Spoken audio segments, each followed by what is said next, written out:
The command block is impossible to get in survival Minecraft. It's used only in creative and lets you execute any command in Minecraft.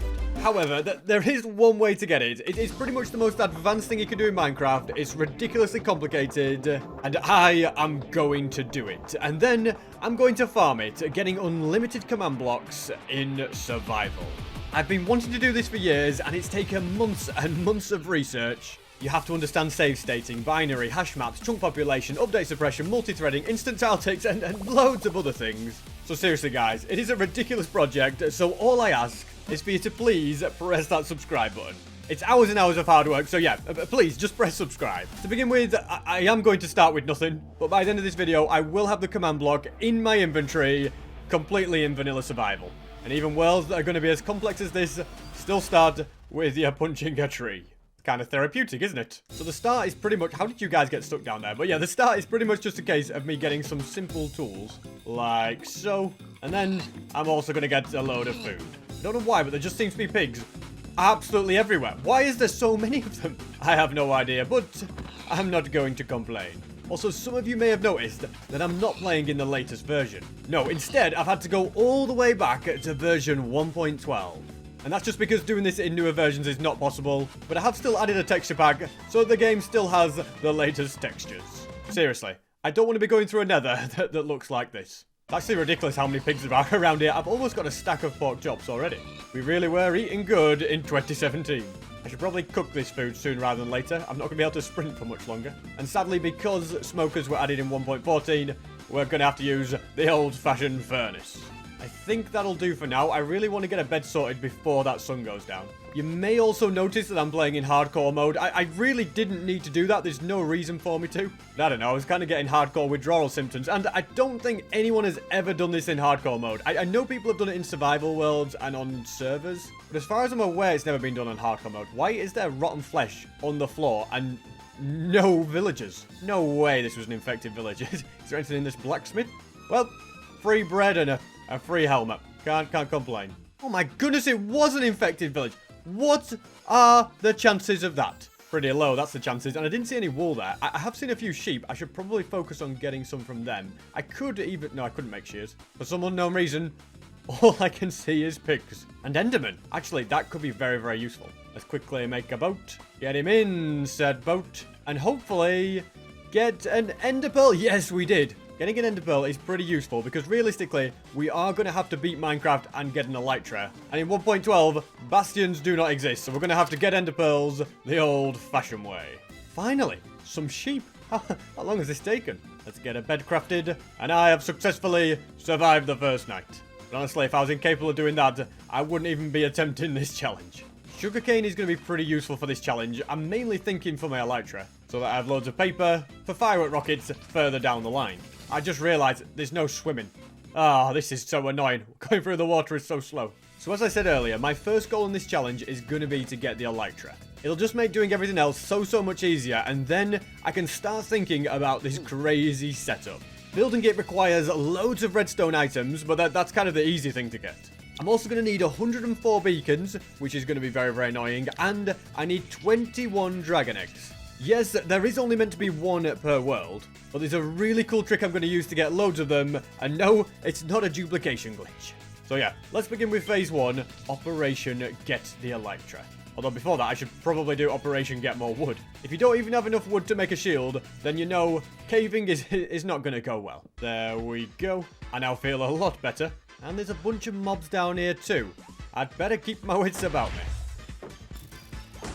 Unlucky spider. Yeah, you were stood in the wrong place at the wrong time. Okay, this guy, however, he's got pretty good aim. Perfect. There's loads of iron, which is just what I wanted. And the sooner I can get to full iron armor, the better. I've pretty much got all of it that I need, yeah. Caving before 1.18 is certainly easier when it comes to getting iron. And to speed things up, I should probably get multiple furnaces on the go. That's a chest plate sorted, as well as leggings, and finally boots. Perfect. More than enough food is cooked as well by this point, so the next goal is to see if I can head down lower, and then track down some diamonds. And I'm also going to try and get a little bit of gunpowder from creepers as I go, because that's also going to be useful for the elytra later on. I've stumbled across a mine shaft. Hopefully this connects to caves that take me lower down. Or it might just take me to a golden apple. I'm going to keep grabbing iron ore whenever I see it because I will need a few anvils later on. So I just think if I get the iron now, it'll just make life easier down the line. And respiration 3 on a book. You never know. It might come in handy. This looks perfect to me. Straight down to the diamond level.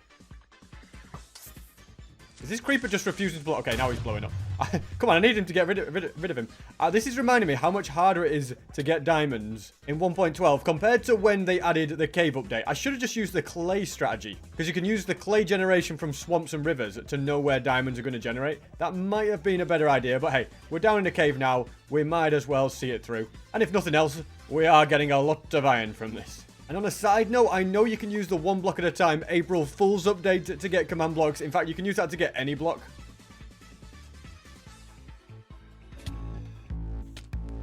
Okay, that was close to death. Stop and relax. Don't know how I'm still alive in this situation. That could have been a premature end to the challenge. Anyway, as I was saying, I know that you can use the 1 block at a time update to get any block, including command blocks. But that is not an official update. It's just a joke one for April Fools. And it's not particularly much of a challenge. No, this is all about getting it in an official update of Minecraft. Which 1.12 is. And boy, is this challenge going to be hard. All I seem to be doing is just finding loads of emeralds. It's a shame I don't really need them. And when all else fails in a hunt for diamonds, I say the best option is to just go ahead and strip mine for them. An Enderman! Hang on a minute, mate. Sorry to have blown you up like that, but please, please, drop me a pearl. And he did. Fantastic. My pickaxe is also broken, so I might as well set off all of this iron smelting. And then I can craft a brand new one. And with that out of the way, I can now continue strip mining. Finally, I've found some diamonds. I feel like I have been mining for ages and ages. That's 7 in total, fantastic. And as I've been finding iron, I've been smelting that away. I think probably 30 blocks is more than enough for now. And realistically, I think my next project is to find some lava and go to the nether. Once that's done, I can get the elytra and OP gear from the end cities and begin the quest for 21 dragon eggs. Also, rather than build the portal here, I've decided to make a diamond pickaxe and mine up the obsidian because where I build this nether portal is going to be pretty crucial to me getting the command block. It doesn't seem like a massive thing, but yes, the nether entrance point is absolutely crucial. And that's because if I load chunks in the wrong place in the nether at this stage, I won't be able to get the command block. Yes, getting the command block involves loading chunks in the nether at the right point. When I said this is complicated, I was not joking. And that is now 24 pieces, which is enough for 2 portals and an enchantment table. Redstone is going to be very important later on, so I might as well grab loads of it whilst I can see it. Then I shall swiftly dig upwards and outwards and leave the cave, the place with even more pigs. And before I can begin Project Nether, there's a few endermen around here that might have some ender pearls. That's 1. Perfect. And this right here. Okay, not so good. Oh, there's another one over there as well. This is exactly what the doctor ordered. I think I can actually trade for ender pearls. So if it comes down to it, it doesn't matter too much. Mate, what are you doing? Move away from the cactus. Are you crazy? Sometimes I do really wonder if there's anything with a lower IQ than villagers in Minecraft.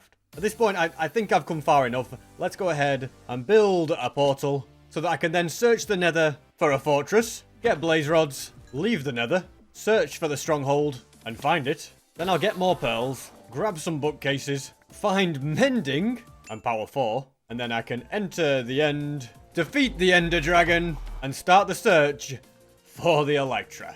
An end city has been spotted. The elytra obtained. That means I can make firework rockets, put mending and unbreaking on it, craft shulker boxes, and explore the end to get a load more gear.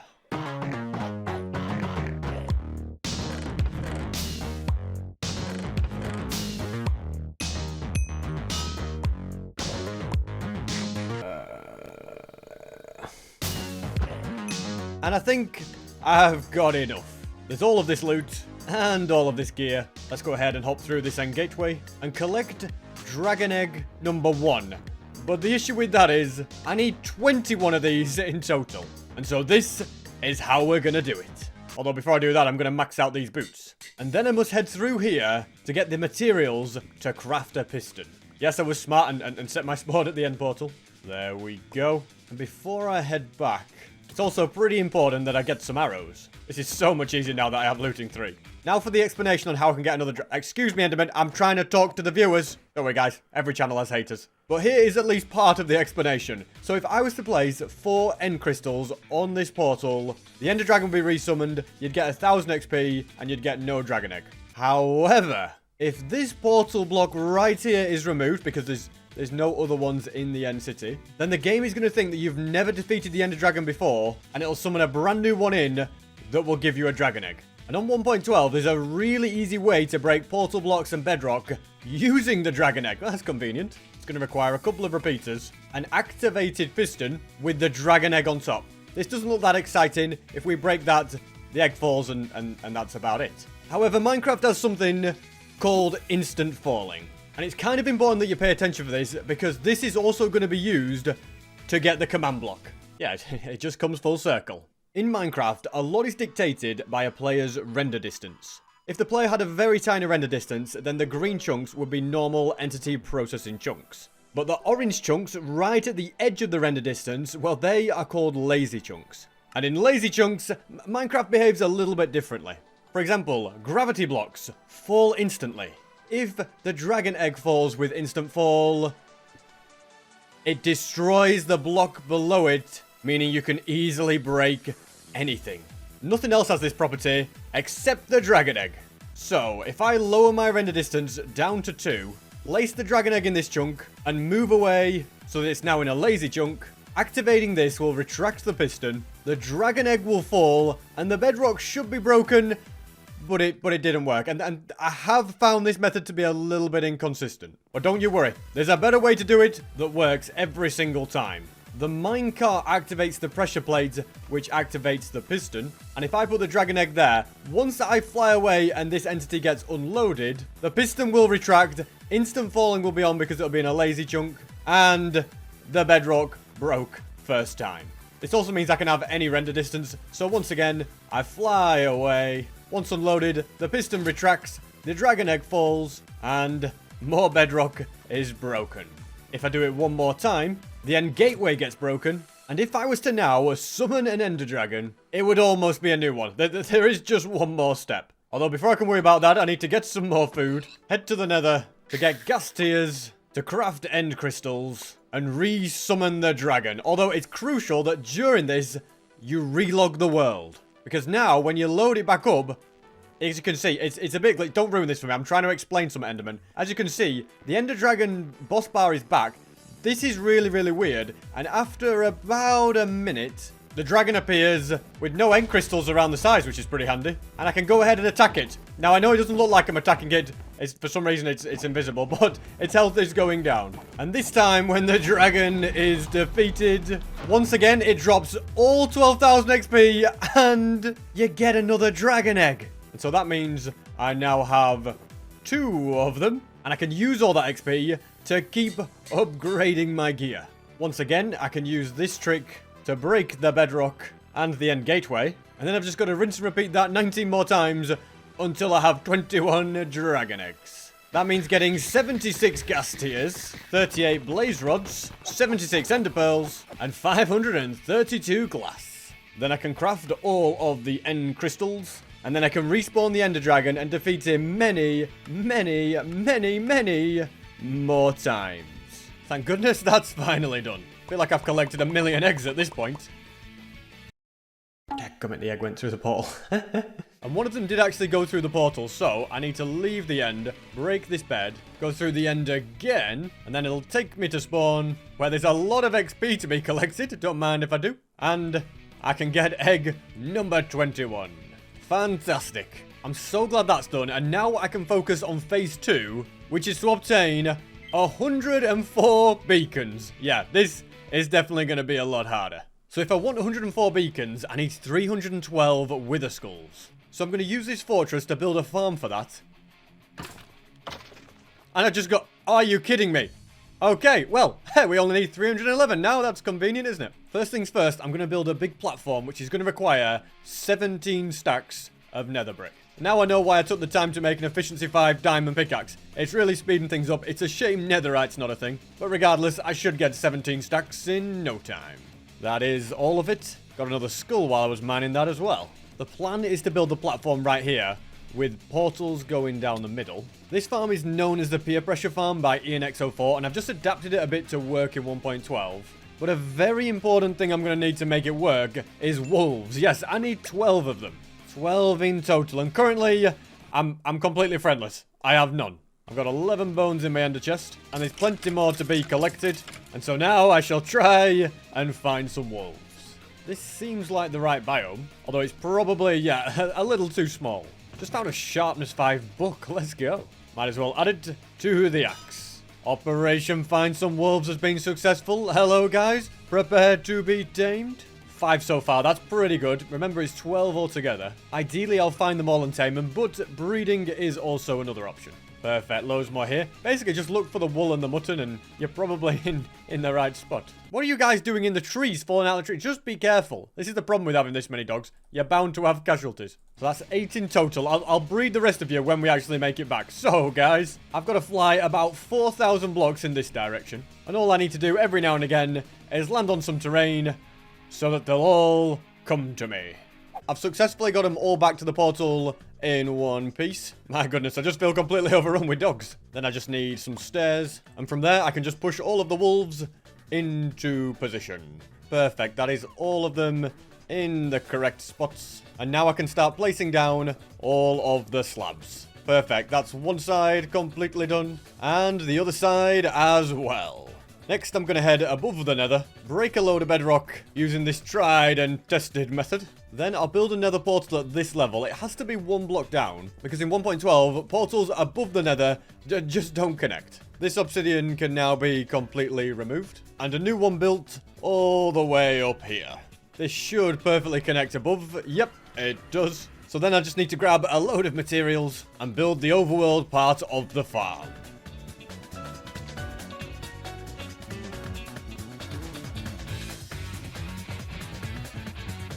And with that done, I can show you the farm in action. So the way this works is I stand on the AFK platform up here, and down below, mobs will spawn, and the wither skellies will run away from the wolves into the portal. On the other side, the blaze can't swim, so they drown, as do some of the pigmen, and the skellies go up the water and fall down this chute, putting them at half a heart. I then periodically come through this portal and take them all out, getting me wither skulls, and thankfully I get to use looting with this method too. I have also got to do a tiny bit of spawn proofing to make the rates as good as possible. It's very, very minimal compared to what I would have had to do if I hadn't used portals and gone above the nether. But yeah, this will just remove any rogue spawn spaces, and they're very far and few between. And with the farm now ready and running, it's going to get me about 16 skulls per hour. We need 312. So every couple of hours, I'll take all of these guys out. It'll be about 18 hours for me.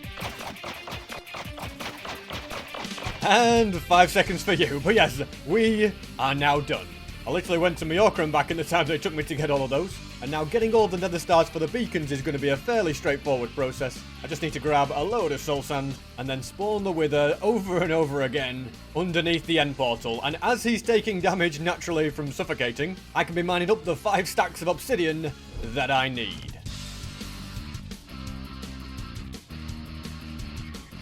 That is all of that successfully obtained. And in that time, I've managed to get 3 nether stars. And now that I can use my sword, getting more is going to be so much faster. And that there is 5 down and 99 to go.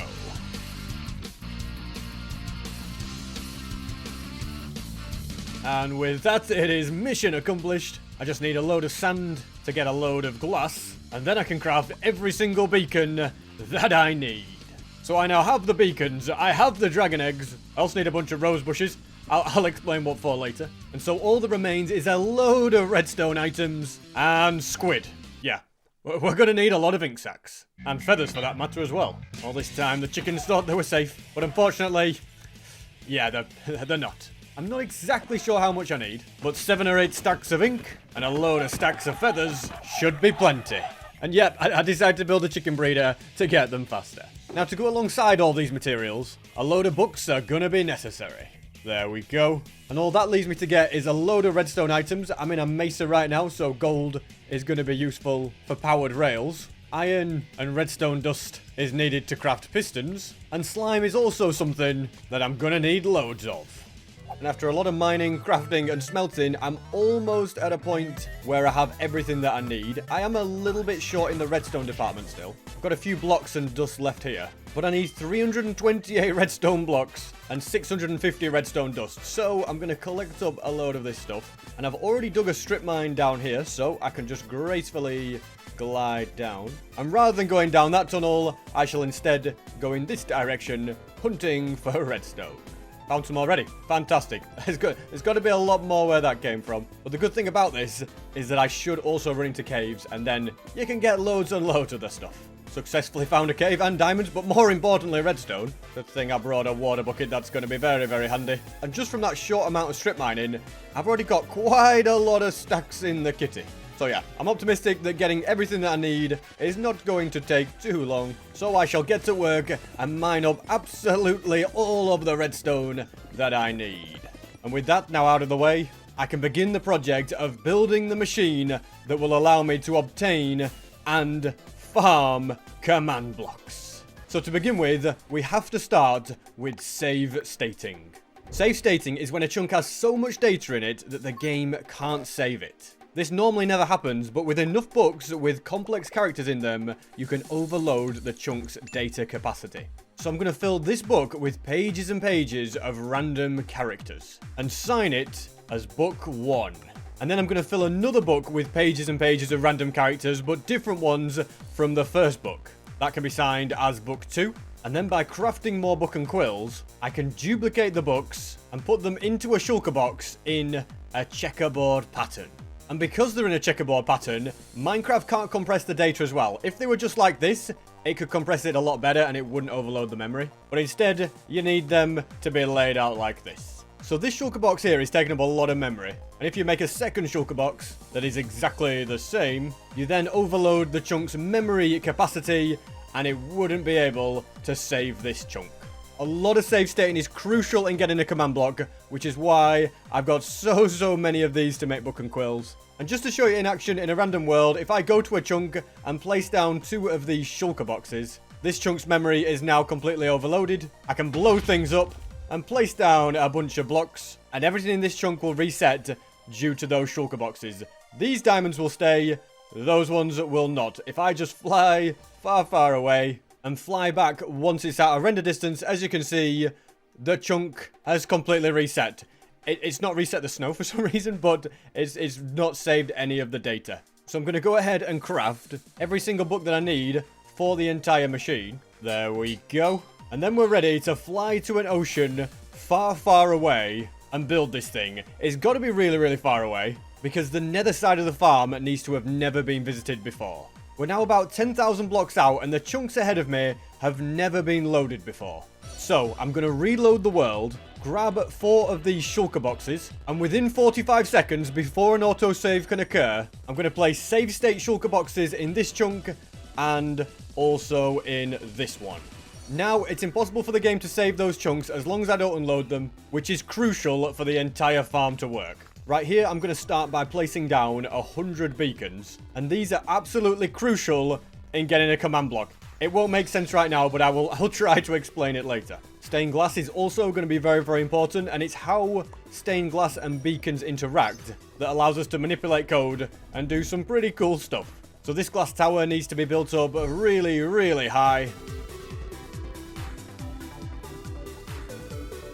And with that completed, and I now need to place floating dragon eggs up here, which is impossible. If you're a noob. You see, if you instead take rose bushes and place the eggs on top and break the bottom, the eggs stay floating. It's that easy. So if I first add in 5 observers, I can then safely fill this with dragon eggs and break the bottom layer of the rose bushes to get exactly what I need. Why do I need that? Well, all will be revealed later. And what I'm about to build is complicated. There's a lot of different things, a lot of redstone, and a lot of explaining. And rather than explain every little bit as I build it, I think I'm just going to build the entire thing. And once that's done, I shall explain how everything works.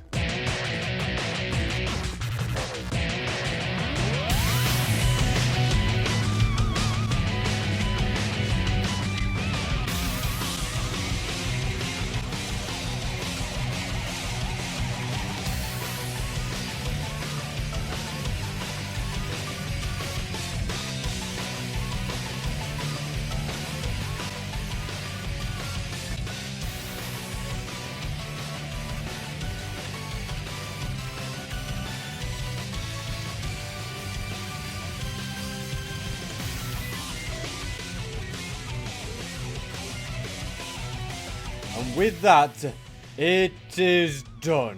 I wasn't joking when I said that the machine is absolutely massive. Look at all of this. I'm now going to place this repeater. I just didn't want to cause any updates to the dragon eggs and have them fall prematurely. And I now need to go ahead and add books to the save state machines. These basically make it so that after running the machine, it can still be used over and over again. Basically, the way these work is at the moment, because it's only book 1 in the shulker, the data can be compressed, it's not overloading the chunk. And in here, we have book 2s, but they're all renamed different things so they don't stack together. And when these observers over here go off over and over again, these droppers will put these books into the shulker box, filling up the gaps, and that will make it so that the chunks can't save, and they will automatically reset. And all of the remaining ones that need to be save stated are down here around the 2 chunks that I save stated. And so that's both of these loaded up. And as for these top dispensers, they're just going to have these full ones inside of them, so that when the dispenser activates, they'll both get dispensed into this chunk and save state it. And it's the same thing over here as well. Because they're currently in that chunk and this chunk, they're not save stated, but when put into this chunk together, it overloads the memory. I feel like I'm going to be saying save state a lot in this video. In these bottom bits below the dispensers, I'm just repeating exactly what I've done everywhere else. There we go. They're done. Mission accomplished. And you know what that means? It means that I've got to not forget to put a water bucket in there. That's going to help with update suppression. But it means that I can leave this area now, reload the world, anything like that, and the machine will still work. I don't have to rely on those save state shulker boxes that I placed at the beginning anymore. Ender pearls are going to be needed to do this setup, so I'm just going to put them in the chest. And I'm also going to light these nether portals. Now, the nether behind these has never been visited before and never been generated at all, which is very, very important for this to work. This right here is exactly where we're going to get the command block. But first, there's still one thing that I absolutely need to build for it to work. But before I do that, we're going to go into a bit of an explanation. And the explanation is how we can turn flowing water and an anvil into a command block. This is done through a process called word tearing. Word tearing is when you combine part of the binary data of one block with part of the binary data of another block, creating a brand new block. And if you take the first part of the binary data of an anvil and the second part of the binary data of water, you get a command block. But how do we get the game to think that 2 blocks are in the same place at the same time so that the binary is combined? Well, that's all thanks to something called multi-threading. But before I explain that, I basically need to place a load of random blocks in this subchunk. So between that blue line and that blue line.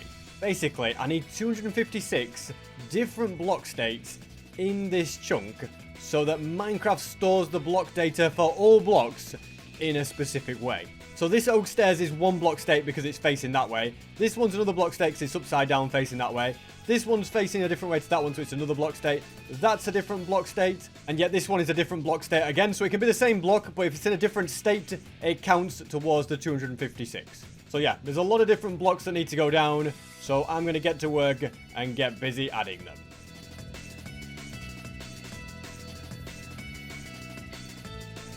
Perfect, that is all of them. And now, to turn this anvil into a command block, we need to understand multi-threading. Almost everything in Minecraft runs on a single thread. So when you flick a lever, it processes the lever, then activates the redstone dust, which activates a repeater, which activates a piston. But if you place or break a stained glass block, for some reason, the game starts a new thread where the stained glass checks for a beacon below it, and once the check is complete, the thread is closed.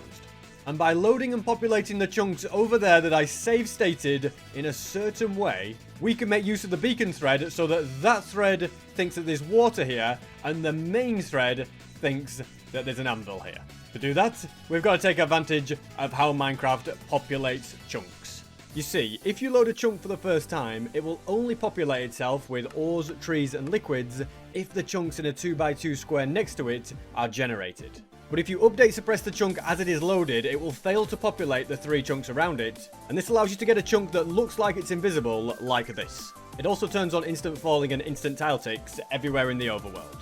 From there, if you then unload and reload a chunk next to the invisible chunk, The game will try to populate the invisible chunk again, and this time it'll be successful in placing ores, trees, and liquids. And so in order to combine the binary of the anvil and the water, we need this observer line to be running on the beacon thread. And if we make the beacon thread populate an invisible chunk, that is possible. And that's basically what this entire machine does. But before I run it and explain how it works, there's one more mechanic that you have to understand. And don't worry, this one's way more straightforward. When instant tile ticks are on, observers do not behave like they usually do. Normally, if an observer detects an update, it quickly goes through the chain and outputs a signal. But now, with instant tile ticks on, observers give out 2 block updates per update they detect. So this observer will detect 1 update and give out 1 pulse for turning on and 1 pulse for turning off for a total of 2. This observer detects the pulse coming on, so gives out 2 updates, and then detects it going off, so gives out another 2 updates for a total of 4. Then this observer gives out 2 updates per pulse it receives. It's going to receive 4, so it's going to give out 8. Then this one gives out 16, 32, 64, 128, 256, and before you know it, thousands of updates. No, millions of updates. That's 2 million updates just in this line. And if you update this observer by flicking the lever, my PC takes this long to do 2 million updates. It took about 2 seconds. However, if I go ahead and add 1 more observer, which will be 4 million updates, now when I flick this lever, it takes about 4 seconds to process the update. 1 more observer would take 8 seconds. This is 16 seconds, but after 16 seconds, it does catch up and the lag ends. And if we just add a load more observers, before you know it, because the time keeps on doubling, we have an observer line that when flicked will take 1 billion hours to complete. Yes, that's over 1,000 centuries or 100,000 years. Basically, we're not going to be around by the time this finishes. I'm basically just going to have to kill my game using Task Manager. There's no other way to stop it. But yeah, that mechanic with the observers is critical in successfully getting a command block. So, let's now run the machine and I'll explain how it works. To begin with, I need to stand next to this wall and re-log. That basically just resets which chunks are and aren't loaded. And now, from this position, I need to wait 45 seconds for an autosave to occur. If I don't do that, it won't work. Next, I flick this lever, which loads the chunks around the chunk that we're going to update suppress. And then flicking this lever loads more chunks, which makes the game try to populate a chunk. But because it's an update suppression line, it gets stopped, which makes this chunk invisible and turns on instant falling and instant tile ticks. Then we move over here and flick this lever. Because instant tile ticks are on, this observer line takes a lot longer to complete, creating a 5-second lag spike. During that lag spike, I press this button, which makes the dragon eggs fall, and in the same take, all 2,000 stained glass is destroyed. This will create 2,000 new beacon threads that will execute, one after another. And the final glass to be destroyed is in this chunk, which creates one last beacon thread. Because it has to wait for all the other beacon threads to finish in this chunk, it'll be scheduled to run after them. And whilst it's scheduled, still in the same tick, the player moves over here, which unloads the beacon chunk. Pressing this button then cancels the unloading of all the other chunks. And when the final beacon thread finally runs, it loads the chunk back in, but this time it's the beacon thread that's done it, not the main thread. That in turn populates this invisible chunk right next to it, which places a water pocket next to this stone because the game thinks it's part of a cave. That updates the budded rails, which is detected by an observer line, which means you have an observer line that is running on the beacon thread, not on the main thread. And if I right click these, you can see that they are pulsing on and off. They're just updating so much that they look like they're permanently on or off until you right-click them. And this is called an async observer line. This async observer line is updating the blocks over here. And if I was to flick this, it means there's a chance for word tearing to occur. But before I can do that, I need to turn off instant falling for it to work. Otherwise, my game will just crash. So right now, as you can see, instant falling is on. The sand falls instantly. Instant tile ticks are on as well. And to turn off instant falling, I just have to load chunks in the nether that have never been visited before, which is why I had to build this machine so far away. Now that I've done that, instant falling is switched off, but instant tile ticks are still on. And I can then start flicking this lever and hopefully get a command block. First time, as you can see, nothing happened. And if that happens, it means the word tearing is basically frozen this bottom observer. This one's still pulsing, this one's frozen. I just have to extend this piston and put it back. And now this is once again pulsing again. And I can once again try and combine the binary data. And we basically just keep going. And one of the things we can get is a log. Basically, you get a log if the binary data gets combined back to front. We need it to combine a certain way for it to be a command block. So we just go again. And if we keep trying, you get a command block eventually. Look at that. We have done it. I've got a command block completely in vanilla survival. And that was the easy bit. I want to get this as an item in my inventory. And that's where things get really complicated, because we need to trick the game into thinking that this command block is a falling piece of sand. And to do that, I'm going to need a whole new machine. So I'm going to reset this one. And to turn off instant tile ticks, I just need to fly far away and populate a new chunk that places a liquid pocket. I'll know if I've been successful because water will be slow. Okay, yeah, we've done it. Building this new machine is going to require me to remove loads of these redstone items and also place a torch right here. That's very important. It might not look like it now, but it is. I'll also need to remove this platform up here of block states. There we go. And now to head out and go get the missing redstone items. A bunch of obsidian is going to be very important. And slime is going to be needed as well. Gunpowder will be handy because this machine uses TNT. And I also need a bunch of redstone items. And I now should have enough sand to make the remaining TNT. Yeah, that's absolutely loads. And this shulker box has all of the other needed items. A lot of creepers were sacrificed for all that TNT, and a lot of desert pyramids raided. Right here is the spot that the machine is going to be built. And this water is going to push TNT along because we're going to need a headless piston to destroy rogue command blocks that would otherwise break the machine. You'll soon see what I mean. And this obsidian ensures that the rest of the machine doesn't get blown up. I've connected up the observers that are going to make the multi-threading happen because these are going to be 2 async observer lines connected to that repeater. I'll explain exactly how and why that works very, very shortly. But that is the build completely done. I've just got to add a few extra observers, fill this chest with TNT, and add walls that will catch the command blocks when they fall out of the machine. And I've also added a staircase so I can easily get up and down without my elytra. So, to turn that piece of sand into a falling command block, we need to do what is known as the generic method. And once again, like we did there, we need to use word tearing, but because we don't now have those 256 different block states in the chunk, word tearing works differently because the binary for the blocks is stored differently. Instead, the game assigns each block in the chunk a number. So this torch right here is number 1. There's nothing next to it, so the next block that is in this line is number 2, the command block, and then this sand is number 3. So that is assigned number 1 in binary. That is assigned number 2 in binary, and that is number 3 in binary. And if we splice the binary of the sand with the binary of air, which is all zeros, we get the binary for the number 2, which in this instance is the command block. And if we combine the binary at a very exact moment, the sand will get changed to a command block just as it starts to fall, and you get a falling command block. So we need 3 threads to make this happen. 1 thread which changes the block to air. That happens on the main thread when the piston moves the sand. Then a second thread which is constantly updating the sand, giving it a chance to set the falling sand to be a falling air block. And then the third thread performs word tearing on the sand to combine its binary with air to turn it into a command block.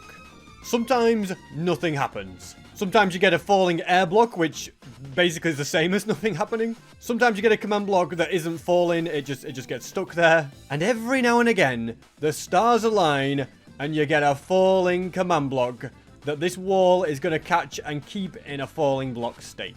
I can only hope. But first things first, I need to use this machine twice to get not 1, but 2 observer lines and keep them both loaded. How am I going to do that? Well, it is all thanks to ender pearls. So as before, we're going to stand by this wall and relog the world.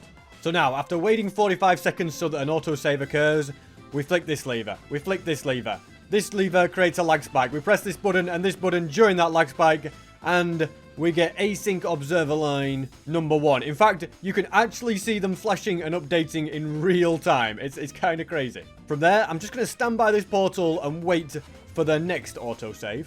And now that that has happened, we head back over here to perform the same thing again. But this time, we can't relog because we have to keep that observer line loaded. And that, ladies and gentlemen, is where the ender pearls come in. Because we can reset the machine by doing this. I'm going to stand against this trapdoor right here. And I'm going to look at this specific part of the glass, throw an ender pearl, and it lands me right by the wall. And that is going to correctly unload and load the chunks that need to be. And that means I can perform this again. An autosave has just happened now. So I'm going to flick this lever, do the exact same thing again. Press this button. And as you can see over here, we now have async line number 2. This one seems to be fine. This one seems to be stuck in an on state. So I'm going to break it and place it back down. There we go. That seems to have solved the problem. And as long as this one is blinking, that is directly above the sign, and this one as well, which is to the right of it, the machine is going to work. But there's also one more thing we got to do. Because once again, instant falling is on. We can't have that. So we're going to send an item through this portal, which loads different chunks to that one. And now instant falling is off. We've still got instant tile ticks on. And still, we are not done, because that piston up there needs to be a headless one. And to solve that issue, we need to break this redstone block. I've got to make sure I don't screw anything up here, otherwise everything breaks. But yeah, we break that redstone block, and we also need to break this one. If we place this one back down now, you'll see TNT gets released. And, okay, we've got it going. Okay, I've just fallen off my own machine. But that piston is now a headless one, as you can see. Some of the observers have disappeared. That just happens with async lines. We're going to have to replace them. So we put that back. It stops the machine. Headless piston in place. Let's get this observer placed back under there. It should... Yep, it's flashed. That's perfect. Same issue here. One disappeared. Easily solved. And now, as far as I'm aware, the machine is ready. We just need to flick this, which sets those pistons off. This basically just moves those observers there in and out every now and again in case they get stuck in an on position, which can happen. There you go. See, it just happened there. And basically, the command block machine is running. There's 3 threads all acting on this sand block, and you have about a 1 in 100 chance for a command block to spawn that gets stuck, which the headless piston will destroy. And you have a 1 in 1,000 chance to get a falling command block. Yeah, those are kind of crazy odds, I know. Basically, you'll probably get one roughly every 40 minutes. There we go. I think we got a command block. Yes, we did. So, did you see how it just got destroyed then? Headless piston destroys it. The TNT creates another headless piston. Looks like the same thing's happened again. You can't see the command block unless you right-click on it. And so now, we just wait. We wait for that first falling command block. And we got one, but I didn't see it because I was up there adding some more blocks. I think I needed more block stakes to increase the pallet size, but yeah, one has dropped down. And if I go ahead and mine this, as you can see, we've got a command block in our inventory, ladies and gentlemen. But I said we're not only going to get a command block, we're going to farm the command block. And I can't believe I missed it. I was stood here for ages waiting and I missed it. But we are going to farm this command block. So I shall wait to get another one.